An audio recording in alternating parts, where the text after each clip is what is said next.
전굴 자세에 비해서 후굴 자세들이 양적이라고 보거든요. 오전에는 우리가 이제 활력을 조금 더 내야 하니까 앞쪽을 열어주는 자세들. 안녕하세요. 안녕하세요. 요가의 부희양입니다. 네, 이윤입니다. 저번 시간에 감경락을 자극해서 수면에 좋은 인요가법을 알려주셨는데 오늘은 오전에 하루의 활기를 위한 인요가를 네. 오전에는 조금 더 양적인 에너지를 쓰기 위해서 몸의 앞면을 열어주는 자세들로 진행을 해보도록 하겠습니다. 네, 첫 번째 자세는 발가락 스쿼트라고 해서 무릎을 꿇고 앉아주실 거예요. 발가락을 세워서 천천히 엉덩이를 뒤꿈치 위에다가 대고 앉아주실 거예요. 이때 발의 안쪽에 자극이 좀 강하실 수 있거든요. 체중을 뒤꿈치에 실어서 발바닥 안쪽에 자극을 가져가는 건데 족저근막이 짧거나 발의 안쪽이 좀 짧으신 분들이 이게 되게 힘들단 말이에요. 그럴 때는 손을 앞에 바닥을 짚으셔서 나의 체중을 조금 분산시켜 주실 거예요. 손을 바닥에 두신 상태에서 발등을 낮춰주시고 앉아주실 거예요. 호흡하시면서 발의 안쪽에서 느껴졌었던 자극이 천천히 퍼져나가는 걸 한번 관찰해 봅니다. 다음 자세로는 안장 자세라고 하는 자세인데요. 다리 사이를 벌려내셔서 안쪽으로 엉덩이가 들어가게 비라사나로 앉아주실 거예요. 손을 등 뒤로 가져가셔서 손바닥에 기대주시고 뒤로 조금씩 누워볼 거예요. 완전히 바닥에 누울 수 있다면 양손을 위로 만세하셔서 팔꿈치를 서로 교차에 잡아볼게요. 못 누우시는 분들도 있죠. 네, 맞아요. 그러실 경우엔 한 다리를 펴내셔서 반안장 자세로 진행을 하시거나 등 뒤쪽에 베개를 조금 받쳐주셔도 좋아요. 허벅지 앞면에서부터 우리 몸통의 앞면까지 전체가 이완이 되고 그로 인해서 아래 털이 부분에 약간 후굴이 일어날 거예요. 허리에서 후굴이 일어날 때 이 자극이 너무 찌릿하게 통증으로 느껴지시면 손을 뒤로 기댄 상태에서 있으셔도 좋고 등 아래쪽에다가 담요나 우리 베개를 받쳐주시면 좋아요. 올라오실 때는 내려갔던 것처럼 올라오시면 좋겠지만 편한 쪽으로 옆으로 돌아서 천천히 빠져나오실 거예요. 다리를 쭉 뻗고 앉아서 호흡하시거나 엎드린 상태에서 휴식을 하셔도 좋습니다. 스핑크스 자세로 변형을 해보도록 할게요. 손을 앞으로 쭉 뻗어내셨다가 가슴을 살짝 들어 손 사이를 바라볼 거예요. 어깨 아래로 팔꿈치를 가져오시고 가슴이 들립니다. 목을 좀 편안하게 하셔서 손 사이를 바라보거나 가슴이 충분히 세워지면 그때는 정면을 바라보셔도 돼요.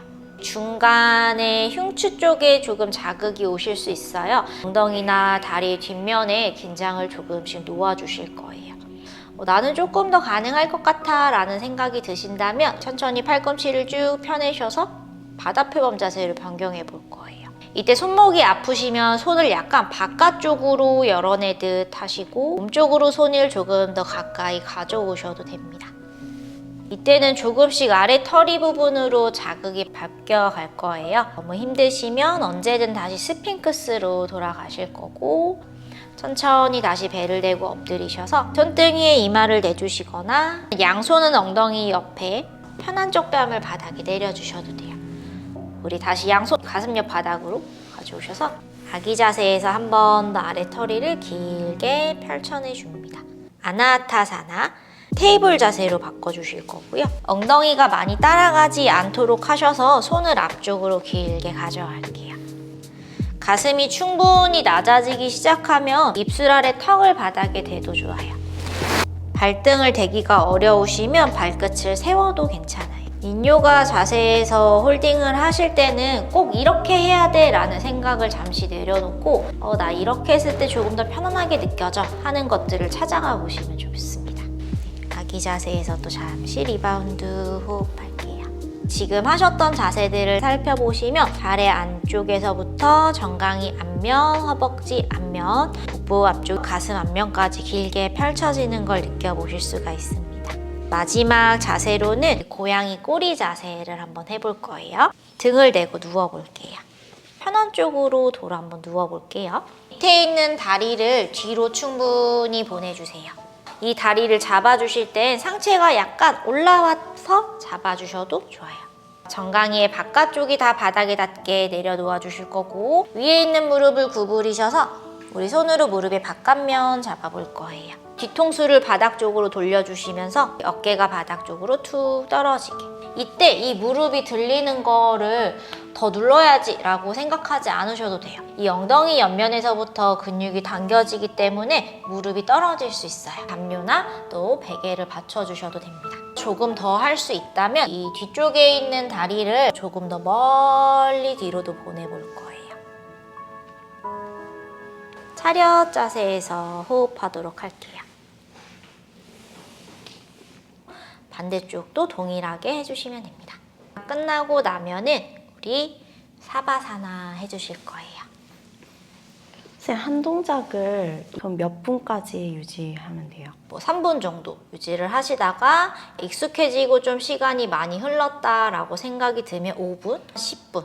책에는 최대 20분까지도 가능하다고 쓰여져 있기는 하지만 본인의 몸 상태에 따라서 조금씩 달라질 수 있어요. 한 동작을 5분 이상 오래 하게 되면은 리바운드 시간도 좀 오래 갔나요? 유지한 시간의 30% 정도의 시간을 갖는다라고 생각하시면 되실 것 같아요. 되게 피곤했는데 활력이 좀 생긴 느낌이에요. 역시 훅굴은 활력을. 이렇게 천천히 좀 부드러운 후구를 접해 가시면 훨씬 활기찬 하루를 보내실 수 있으실 것 같습니다. 여러분의 활력 있는 하루가 되길 바라며 5분의 기적! 기적!